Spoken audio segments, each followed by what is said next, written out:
हा व्हिडिओ खास त्या शेतकऱ्यांसाठी आहे ज्या शेतकऱ्यांच्या सातबाऱ्यावर अजूनही भूविकास बँकेचं ओझं आहे। मित्रांनो, भूविकास बँकेचं कर्ज पूर्णपणे माफ झालेलं आहे। शेतकऱ्यांच्या सातबाऱ्यावर असलेली कर्ज बोजाची नोंद आता हटवली जाणार आहे। हा निर्णय खरं तर शेतकऱ्यांसाठी मोठा दिलासा देणारा आहे।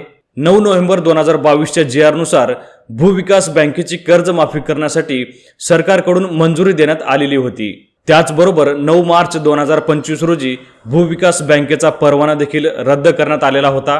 तसेच या बँकेकडून ज्या शेतकऱ्यांनी कर्ज घेतलेलं होतं ते कर्ज शासनाकडून परतफेड करण्यासाठी देखील मंजुरी देण्यात आलेली होती आणि लगेच निधी देखील मंजूर करण्यात आलेला होता। मित्रांनो, बँकेचा परवाना रद्द होऊन आणि तसेच निधी वितरित होऊन देखील शेतकऱ्यांच्या सातबाऱ्यावरील नोंद म्हणजेच कर्ज बोजाची जी नोंद होती ती कमी व्हायला मात्र तयार नव्हती। त्यामुळे अनेक शेतकरी चिंतेमध्ये होते। साहजिकच शेतकऱ्यांच्या सातबाऱ्यावरती भूविकास बँकेचं कर्ज होतं, त्यामुळे दुसरी कोणतीही बँक शेतकऱ्यांना कर्ज देत नव्हती। त्यामुळेच अनेक शेतकरी चिंतेमध्ये होते। पण आता आनंदाची बातमी आहे, शेतकऱ्यांच्या सातबाऱ्यावरील भूविकास बँकेचा कर्जबोजा कमी करण्यासाठी आता प्रत्यक्षपणे सुरुवात झालेली आहे।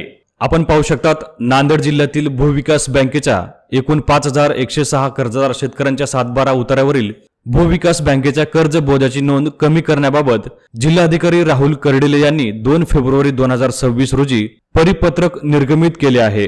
त्यानुसार जिल्ह्यातील संबंधित सर्व तहसीलदार यांना तालुक्यातील 5106 थकबाकीदार शेतकऱ्यांची यादी देऊन सदर शेतकऱ्यांच्या सातबारा उतार्यावरील भूविकास बँकेच्या भूतारण बँक, भूविकास बँक व महाराष्ट्र राज्य सहकारी कृषी ग्रामीण विकास बँक मर्यादित मुंबई कर्ज बोजाची नोंद कमी करण्याबाबत निर्देश देण्यात आलेले आहेत।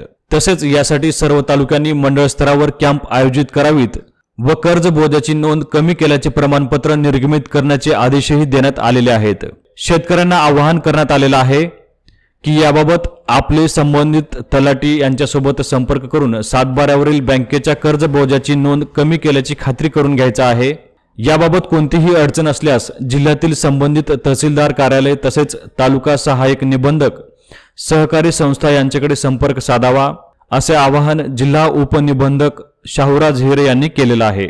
त्यामुळे नांदेड जिल्ह्यातील 5106 कर्जदार शेतकऱ्यांना याचा लाभ मिळणार आहे।